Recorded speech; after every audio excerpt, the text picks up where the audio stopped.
எல்லோருக்கும் வணக்கம். எல்லாம் எப்படி இருக்கீங்க? நல்லா இருப்பீங்கன்னு நினைக்கிறேன். நானும் சிறப்பாக இருக்கிறேன். நேற்று நைட்டு 12:30 மணிக்கு விட்ட பையன் இப்போ 12:30 மணிக்கு என்னை வந்து வீட்டுக்கு இட்டுன்னு போ அப்படின்னு கூப்பிட்டுட்டான். அதனால் சாத்தபத்தில் போயின்னு இருக்கிறேன். அப்புறம் சவுதியில் ஒரு மரண தண்டனை கைதியாக ஒரு 20 வருஷம் ஜெயிலில் இருந்த கேரளா நாட்டை சேர்ந்தவர். அவர் பேர் வந்து அப்துல் ரஹீம்.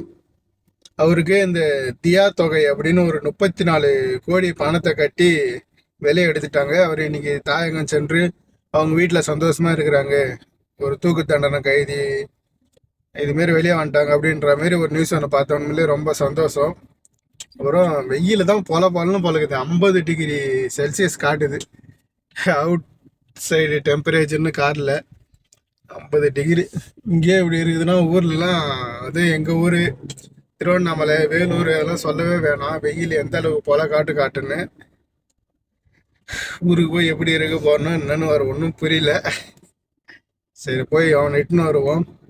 அது இல்லாமல் இன்னைக்கு நல்லா இந்த தூசி காற்று போலன்னு போலக்குது. கொஞ்ச நேரம் தான் வெளியே வந்தேன், கண்ணுங்கன்னெல்லாம் இவ்வளோ பெசி வீங்கி போச்சு அந்த தூசு.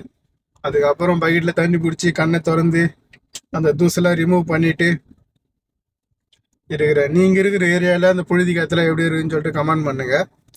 இப்போதைக்கு பையன் எட்டுன்னு வீட்டுக்கு போவோம். ஃபகத் ஹால் அகமத் பகுதியில் ஒரு டிரான்ஸ்ஃபர் தீப்பிடிச்சு எரிஞ்சிருக்கு அப்படின்னு குவைத் ஃபயர் ஃபோர்ஸ் வந்து அறிவிச்சிருக்காங்க. அந்த தீயை கட்டுக்குள்ளே கொண்டு வந்துட்டோம் அப்படின்ற மாதிரி அவங்க தெரிவிச்சிருக்காங்க. சில டிரைவருங்களாம் எங்கேயாவது ஒரு வீட்டுக்கு போனால் கார் நிறுத்த இடம் இல்லை, அங்கே பார்க்கிங் இல்லைன்ட்டு சில டிரான்ஸ்ஃபாரம் பக்கத்துலேயே நிப்பாட்டாங்க. டிரான்ஸ்ஃபார்னால் நம்ம ஊரில் இருக்கிற மாரி இருக்காது. இந்த இருக்குது பார்த்துங்களாங்க, இதுமாரி ஒரு ரூம் மாரி கட்டி அது உள்ள தான் டிரான்ஸ்ஃபாரம். இந்த ஏரியாவுக்கு வர கரண்ட்டுலாம் இதுமாரி இடத்துலேருந்து தான் வெளியே வரும். இதுமாரி பகுதி தான் தீப்பிடிச்சிருக்கு. அந்தமாரி இடத்துல கார் நிப்பாட்டாமல் சில டிரைவருங்கெல்லாம் கொஞ்சம் எச்சரிக்கையாக பாதுகாப்பான இடத்துல நிப்பாட்டுங்க. ஏன்னா அடிக்கிற வெயிலில் தன்னாலே பீசி எகிரி தீப்பிடிச்சிடும். முடிஞ்சளவு கவனமாக கார் பார்க் பண்ணுங்கள். குவைத்தில் ஒரு பெரிய போதைப் பொருள் கடத்தல் முயற்சி முறியடிக்கப்பட்டு இருக்குது. கனரக இயந்திரங்களின் பாகங்களுக்குள் 12 கிலோ போதைப் பொருட்கள் மறைத்து வைத்து கடத்த முயன்ற அரபு நாட்டைச் சேர்ந்த இருவரை குவைத் பாதுகாப்பு படையினர் அதிரடியாக கைது செய்திருக்காங்க. இந்த மாதிரி சட்டவிரோத செயல்களில் ஈடுபடுபவர்கள் மீது கடுமையான நடவடிக்கை எடுக்கப்படும் என்று உள்துறை அமைச்சகம் ஒரு எச்சரிக்கை விடுத்திருக்கு. குவைத்தில் தாங்க விதவிதமாக போதைப் பொருட்கள் கடத்துகிறாங்க. கொஞ்ச நாள் முன்னாடி பார்த்தா பேப்பராக வச்சுருந்தாங்க, இப்போ இரும்புக்குள்ளே மறைச்சி வச்சு எடுத்துன்னு வந்திருக்காங்க. 12 கிலோ 12 கிலோன்னா எவ்வளோன்னு பாருங்கள். முடிஞ்ச அளவுக்கு கவனமாக இருங்க. இதுமாரி போதைப் பொருள் கிடைக்குதுன்ட்டு நம்மளை மாரி டிரைவருங்க வாங்கி யூஸ் பண்ணிட்டு போகிறோங்க. அது கடைசியில் நம்மளுக்கே பிரச்சனையாக வந்துடும். ஈரான் தொடர்பான இறுதிக்கட்ட முடிவு எடுக்க நான் ஒரு கூட்டத்தை கூட்டுவேன் அப்படின்னு டொனால்ட் ட்ரம்ப் சொல்லியிருக்காரு. அப்படியே கூட்டம் கூடி ஈரான் மேலே இருக்கிற அந்த விரோதம் எல்லாம் விட்டுட்டு நட்பு சேர்ந்துருங்க அப்படின்னு அந்த கூட்டம் சொல்லிச்சுன்னா இவர் கேட்டுற மாதிரியும் வாங்கியிருக்குதுன்னு அதை நான் ஒன்று வளர்ந்து இருக்கார் மிஸ்டர் டொனால்ட் ட்ரம்ப். அவரால் நம்மளும் வர இந்த மிடில் ஈஸ்டில் வேலை செய்கிற எல்லா தொழிலாளர்களும் உயிரை கையில் பிடிச்சின்னு இருக்கிற நிலைமையாக வருது.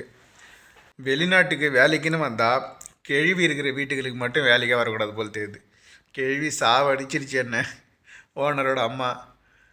வீடும் தெரியாமல் எனக்கு தெரியும் நீ போன்னு பாதி நசீம் சுற்றிட்டு பாதி தைமா சுற்றிட்டு கடைசி வரைக்கும் வீட்டை கண்டுபிடிக்கல. அப்புறம் ஓனரோட தம்பி பொறாட்டி கீழே இறங்கி வந்தாங்க. நான் எங்கள் வீட்டு சரி இட்டுன்னு வரும்போது அப்புறம் அவங்கள நின்று அப்புறம் அவங்களுக்கு சலாம் சொல்லிவிட்டு அப்புறம் அவங்க இட்டுன்னு போய் ஓனரோட அம்மா எந்த வீட்டுக்கு போகணுமோ அந்த வீட்டில் விட்டு அப்புறம் அங்கே வெயிட் பண்ணி இட்டுன்னு போய் அவங்க வீட்டில் விட்டு இப்போ தான் வந்து உக்காடுறேன் அந்த திவேனே உள்ள. 10:30 மணிக்கு அவனிஸ் வர போனோம். பையனை அவனிஸில் விட்டு வந்தேன். அவனை வர போயிட்டுன்னு வரணும். தலை வேறு வலிக்குது. ரொம்ப கஷ்டமாக இருக்குதுங்க. கடைசியாக எல்லா வெப்சைட்டும் போய் பார்த்தேன், தகவல் எதனா வந்திருக்குதா இல்லையான்ட்டு. எந்த தகவலும் வரல. சரி ஒரு 10:30 மணிக்கு போல் பையனை போயிட்டுன்னு வரேன் நான். சரி ஃப்ரெண்ட்ஸ், நாளைக்காவது நல்ல வேலை தகவல் வருதான் நான் பார்க்குறேன். நாளைக்கு வீடியோவில் சந்திக்கிறேன். பாய். தேங்க்யூ.